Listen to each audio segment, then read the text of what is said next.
हाय दोस्तों, मैं दीपक सर आप सभी को आइडियल स्टडी पॉइंट में स्वागत करता हूं। जैसा कि आप लोग देख रहे हैं, मैं आप सभी के लिए क्लास 12th के लिए फिजिक्स बुक लेकर आ गया हूं, जिसमें मैं फर्स्ट चैप्टर खंड 1 स्थिर वैद्युतिक का लेकर आ गया हूं, विद्युत आवेश तथा कूलम का नियम। ठीक है, तो इसमें मैं इसके पिछले पार्ट में जो टॉपिक थे कराए थे, और इसके बाद वाले ये पार्ट है, उसके बाद वाले पार्ट में मैं अगले टॉपिक लेकर आ गया हूँ। ठीक है, तो इसमें मैं टॉपिक लेकर आया हूँ आवेश का क्वांटमीकरण। ठीक है,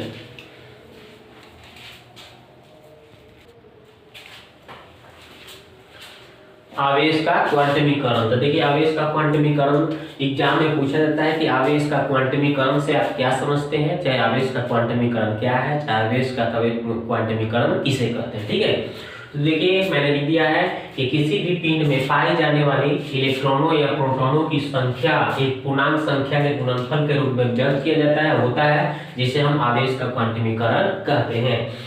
अर्थात Q बराबर प्लस माइनस NE, यानी कि कहने का मतलब n जो है एक पूर्णांक संख्या है। पूर्णांक संख्या का मतलब आपको पता होगा प्लस माइनस 1 प्लस माइनस 2, कुछ भी अंक लिया जा सकता है n का मान। ठीक है ना, n का मान हम कुछ भी प्लस माइनस, प्लस में यानी कि धनात्मक पूर्णांक और माइनस में यानी कि ऋणात्मक पूर्णांक, कोई भी अंक हम ले सकते हैं। ठीक है, n के मान। और E क्या है, मूल आवेश है, यानी इलेक्ट्रॉन के जो मान होते हैं दोस्तों, या प्रोटॉन के, जो भी यहाँ पे E का मतलब आवेश होता है। तो आवेश का मान दोस्तों, मूल आवेश का मान कितना होता है, 1.6 × 10⁻19 कूलम। ओके, तो ये होता है 1.6 × 10⁻−19 कूलम। ठीक है, तो ये होता है। तो आपको याद हो गया होगा कि किसी भी पिंड में पाई जाने वाली इलेक्ट्रॉनों तथा प्रोटॉनों की संख्या एक पूर्णांक संख्या के गुणनफल के रूप में व्यक्त होता है, क्या होता है, उसे आवेश का क्वांटमी, जिसे आवेश का क्वांटमीकरण कहा जाता है, अर्थात Q बराबर प्लस माइनस NE। ओके, ये तो हो गया। अब यहां से देखिए, अब अगला टॉपिक है कि आवेश का संरक्षण सिद्धांत। आवेश का संरक्षण सिद्धांत क्या होता है दोस्तों?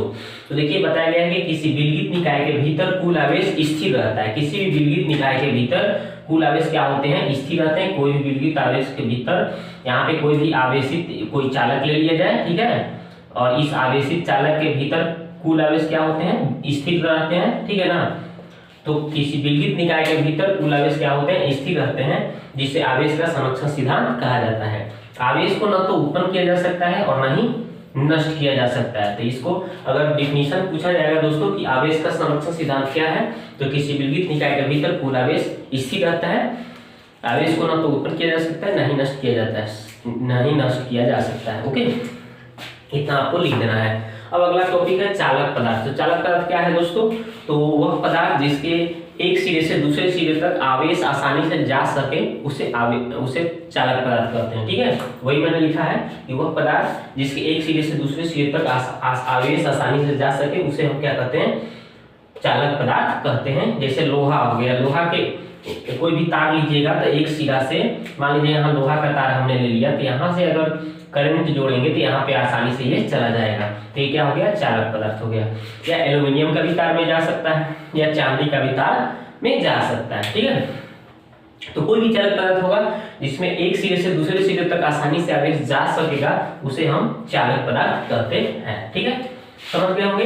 ये मैंने 3 टॉपिक आपको बताया, आवेश का क्वांटमीकरण, आवेश का संरक्षण सिद्धांत और चालक पदार्थ। ठीक है, अब देखिए अगला टॉपिक। यहाँ पे देखिए दोस्तों, यहाँ पे कभी कभी आपका यहाँ पे अगर मान लीजिए कोई आवेश, तब पता ही है ये आवेश का मान होता है कितना, मतलब मूल आवेश का मान कितना होता है, E का मान, और कोई भी अंक से गुणा करिएगा तो यहाँ पे Q यानी आवेश का मान पता चल जाता है। ठीक है, तो ये याद रखिएगा, आवेश का क्वांटमीकरण, आवेश का संरक्षण सिद्धांत, आवेश का और चालक पदार्थ। चलिए नेक्स्ट देखते हैं टॉपिक।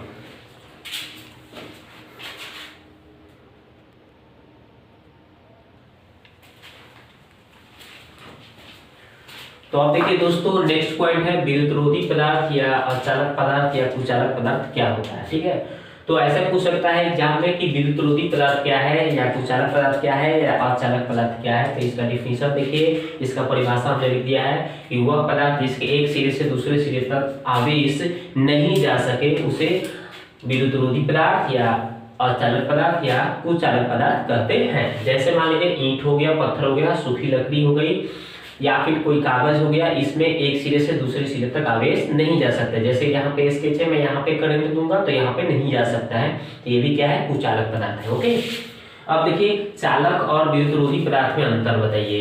तो चालक और विद्युतरोधी पदार्थ में अंतर क्या है देखिए, तो देखिए चालक पदार्थ हम एक तरफ लिख दिए और दूसरी तरफ विद्युतरोधी पदार्थ लिख दिए, या फिर इसको कुचालक पदार्थ भी बोल सकते हैं।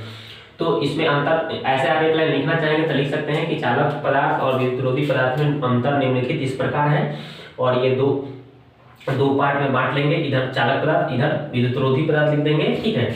और यहाँ पे लिखेंगे कि इसमें आवेश एक सिरे से दूसरे सिरे तक आसानी से नहीं जा सकता है। मतलब ये जो चालक है ना, चालक पदार्थ में क्या होता है कि एक सिरे से दूसरे सिरे तक आसानी से आवेश नहीं जा सकता है, और इसमें क्या होता है, आवेश एक सिरे से दूसरे सिरे तक आसानी से, इसमें आसानी से नहीं जा सकता है और इसमें जा सकता है। चालक पदार्थ में आवेश एक सिरे से दूसरे सिरे तक आसानी से, चालक पदार्थ में आवेश एक सिरे से दूसरे सिरे तक आसानी से जा सकता है, और चालक पदार्थ में क्या होते हैं, विद्युतरोधी पदार्थ में आवेश एक सिरे से दूसरे सिरे तक नहीं जा सकते हैं।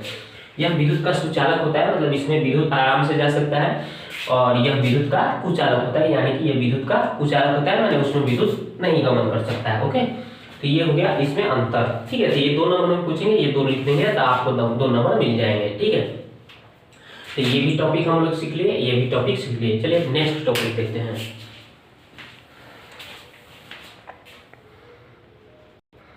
आप इसका चाहेंगे तो स्क्रीनशॉट ले सकते हैं। तो अब देखिए दोस्तों, इसमें हम क्या लेकर आए हैं, सबसे महत्वपूर्ण टॉपिक लेकर आए हैं। इसमें जो चैप्टर है ना, विद्युत आवेश तथा कूलम के नियम। तो ये कूलम के नियम दोस्तों, ये बार बार एग्जाम में पूछे जाते हैं, यानी कि ये बहुत इंपॉर्टेंट है आपके लिए, ठीक है। तो इसको अच्छी तरह से देखिए और समझिए और सीखिए।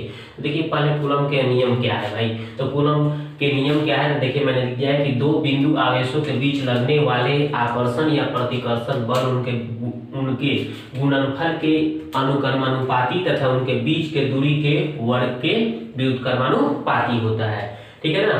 तो ये तो हो गया उसका नियम। अब है ये नियम जो है, यह नियम जो है फ्रांसीसी वैज्ञानिक सीए कूलम ने दिया है, ठीक है ना। सीए कूलम ने दिया है, इसलिए उन्हीं के नाम पर इसको कूलम का नियम कहा गया है, ठीक है। अब देखिए हम मान लेते हैं, इसको सत्यापन कैसे करेंगे, इसका व्यंजक कैसे प्राप्त करेंगे। तो देखिए हमने मान लिया कि Q1 तथा Q2 क्या है, या Q1 तथा Q2 r दूरी पर 2 बिंदु आवेश स्थित है। तो देखिए यहाँ पे Q1 Q2 क्या है, 2 बिंदु आवेश स्थित है r दूरी पर, ओके, कूलम के नियम से। और इसके बीच के जो इसके बीच में आकर्षण या प्रतिकर्षण जो बल लग रहा है उसको हम F से डिनोट किए हैं, देखिए F, इधर भी F, इधर माइनस में इधर प्लस में, ओके। तो इसके बीच की दूरी, इसके बीच में जो बल लग रहा है दोस्तों वो F लग रहा है, तो उनके बीच लगने वाला बल क्या हो गया, F हो गया, ये कूलम के नियम से। तो पहले का इसमें क्या नियम बताया गया कि दो बिंदु आवेशों के बीच आकर्षण या प्रतिकर्षण बल, इसके बीच में जो आकर्षण या प्रतिकर्षण बल, आकर्षण मतलब खिंचाव, प्रतिकर्षण मतलब ढकेलाव, ठीक है, गुणनफल, उनके गुणनफल यानी इन दोनों के, दोनों आवेश है ना, इनके गुणनफल के अनुक्रमानुपाती होता है। तो देखिए इसमें जो बल लग रहा है F, इन दोनों आवेशों के गुणनफल के समानुपाती अर्थात यानी अनुक्रमानुपाती होता है। इक्वेशन नंबर 1 हो गया। तथा उनके बीच के दूरी, तो इनके बीच की दूरी क्या है, r है, के वर्ग, बीच के दूरी के वर्ग, वर्ग के मतलब इसका स्क्वायर कर देंगे हम, ऐसे स्क्वायर कर लिया, वर्ग के अनुक्रमानुपाती, अनुक्रमानुपाती का मतलब जैसे 4 है तो 4 का अनुक्रमानुपाती क्या हो, 1/4 हो जाएगा। तो इतना बोला है, इसके बीच की दूरी का वर्ग के अनुक्रमानुपाती, तो इतना है, तो इसका अनुक्रमानुपाती कितना हो जाएगा दोस्तों, इतना हो जाएगा 1/r², यानी इसका जो बल है उसके बीच की दूरी के वर्ग के व्युत्क्रमानुपाती होता है, ठीक है। तो इक्वेशन नंबर 1, इक्वेशन नंबर 2। अब इक्वेशन 1 2 से करिएगा तो यहाँ भी F है, यहाँ भी F है, तो F लिख दीजिए, यहाँ भी समानुपाती, यहाँ भी समानुपाती लिख दिए। तो इनका और इनका गुना कर लिया जाएगा, तो एक में Q1 × Q2 से गुना हुआ तो Q1 × Q2, अब आता में क्या हो जाएगा दोस्तों, r²। तो यहाँ से ये प्राप्त हुआ हमें। अब इसको आगे बढ़ाइएगा दोस्तों तो क्या हो जाएगा, देखिए आगे कैसे बढ़ाएंगे, देखिए तो आगे हम कैसे बढ़ाएंगे, आगे देखिए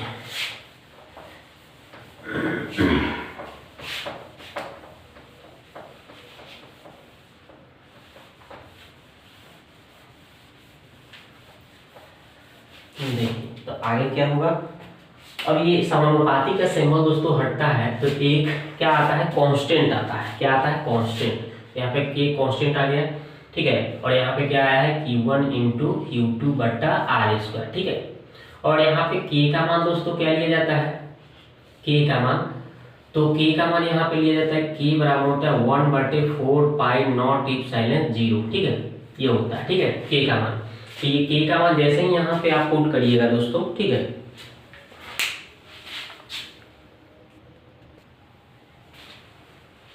अब देखिए दोस्तों, जहाँ पे के क्या है, एक स्थिरांक है यानी कि कांस्टेंट है, और के का मान दोस्तों क्या होता है, 1/4 पाई नॉट इप्सिलॉन 0, ठीक है। और या इसको ये के का मान, या इसका मान होता है 9 × 10⁹ न्यूटन मीटर स्क्वायर प्रति कूलम स्क्वायर, ओके, इतना होता है। तो ये तो आप समझ गए होंगे। चलिए आगे देखते हैं कि इसको दोस्तों आप बढ़ाइएगा तो कितना लाइएगा, ये जब के का मान हम इतना यहाँ पे पुट करेंगे तो कितना हो जाएगा, ठीक है। तो कि F बराबर हो जाएगा 1/4 pi naught epsilon 0 into Q1 into Q2 बट्टा, ठीक है, Q1 बट्टा Q2 बट्टा आर स्क्वायर। तो इसका यही आपका क्या हो जाता है, व्यंजक प्राप्त होता है, ठीक है। यही इसका आपका जो व्यंजक प्राप्त हो गया, ठीक है, आपका कौन चीज, कूलम के नियम में, ठीक है। तो ये याद रखेंगे, यही इसका व्यंजक है। और यहाँ पे आप चाहेंगे तो इसका मान आप के का मान यानी कि 1/4 पाई नॉट इप्सिलॉन 0 का मान आप पुट कर सकते हैं 9 × 10⁹ न्यूटन मीटर स्क्वायर प्रति कूलम स्क्वायर, ओके। तो बस इसका व्यंजक प्राप्त आसानी से हो गया, ठीक है। इस तरह से आप व्यंजक प्राप्त कर सकते हैं, ओके। तो ये हमारा जो कूलम के नियम हुआ प्रूफ हो गया, ठीक है। तो ये 5 नंबर के आएंगे एग्जाम में, तो इसको आपको छोड़ना नहीं है, अच्छी तरह से उसको लिखना है, ठीक है।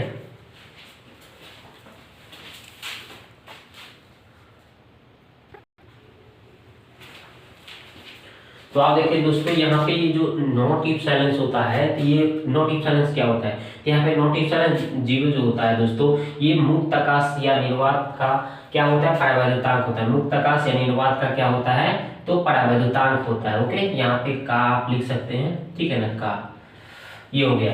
और ये नॉट इप्सिलॉन 0 का मान कितना होता है दोस्तों, तो 8.854 × 10⁻12 न्यूटन मीटर स्क्वायर प्रति कूलम स्क्वायर, ओके, ये होता है। या इसको शॉर्टकट में हम लगभग में कह सकते हैं 8 इसको 8 है ना, यहाँ पे 5 आ गया, तो इसको हम एक बढ़ा के लिख सकते हैं, यानी कि 8.9 × 10⁻12 ये न्यूटन मीटर स्क्वायर प्रति कूलम स्क्वायर के स्थान पे आप FM इनवर्स भी कह सकते हैं लगभग में, क्योंकि दोस्तों यहाँ पे एक फाराड बराबर 1 coulomb square newton inverse metre inverse होता है, 1 फाराड बराबर। और ये फाराड क्या होता है दोस्तों, तो ये धारिता की मात्रक होता है फाराड, ठीक है। संधारित्र की धारिता का ऐसा मात्रक क्या होता है, फाराड होता है। आगे मिलेगा आपको टॉपिक। परावैद्युतांक का ऐसा ही मात्रक अगर कोई पूछता है दोस्तों, परावैद्युतांक का ऐसा ही मात्रक पूछता है, तो इसका ऐसा ही मात्रक होता है coulomb square newton inverse metre inverse, ठीक है, या FM इनवर्स होता है, ठीक है। यानी कि newton metre coulomb square newton inverse metre inverse बोल दीजिए, मीटर इनवर्स 2, ठीक है, या फिर इसको FM इनवर्स 1 बोल सकते हैं। परावैद्युतांक यानी कि नॉट इप्सिलॉन 0 का मात्रक कोई पूछेगा तो क्या बताइएगा, coulomb square newton inverse metre inverse 2 या FM इनवर्स 1, ओके। यहाँ पे है दोस्तों फाराड मीटर इनवर्स, ठीक है ना। और यहाँ पे दोस्तों परावैद्युतांक का बीमा क्या होता है, तो A² T⁴ M inverse L inverse 3, ये क्या होता है, परावैद्युतांक का बीमा होता है, ठीक है। तो ये बहुत ही इंपॉर्टेंट है आपके ऑब्जेक्टिव क्वेश्चन के लिए कि परावैद्युतांक जो मुक्त आकाश की परावैद्युतांक होता है नॉट इप्सिलॉन 0, इसका मान क्या कितना होता है, इतना हो सकता है, चाहे इतना हो सकता है। ऑब्जेक्टिव में ऑप्शन में देखिएगा, इतना होगा तो पर भी सही है, या फिर इतना होगा तो पर भी आप टिक कर सकते हैं। इसका ऐसा ही मात्रक पूछे तो coulomb square newton inverse metre inverse 2 या FM इनवर्स 1 भी आपको ऑप्शन में दिखे तो ये भी आप टिक कर सकते हैं। और 1 फाराड बराबर कितना होता है, देखिए मैं लिख दिया हूँ। और ये परावैद्युतांक का बीमा क्या होता है, ये भी मैं लिख दिया हूँ। इसको राइट डाउन कर लीजिए कॉपी में, इसको याद कर लीजिए, ठीक है। अब हम नेक्स्ट वीडियो में मिलते हैं नेक्स्ट टॉपिक के साथ। वीडियो को देखने के लिए आपको बहुत बहुत धन्यवाद।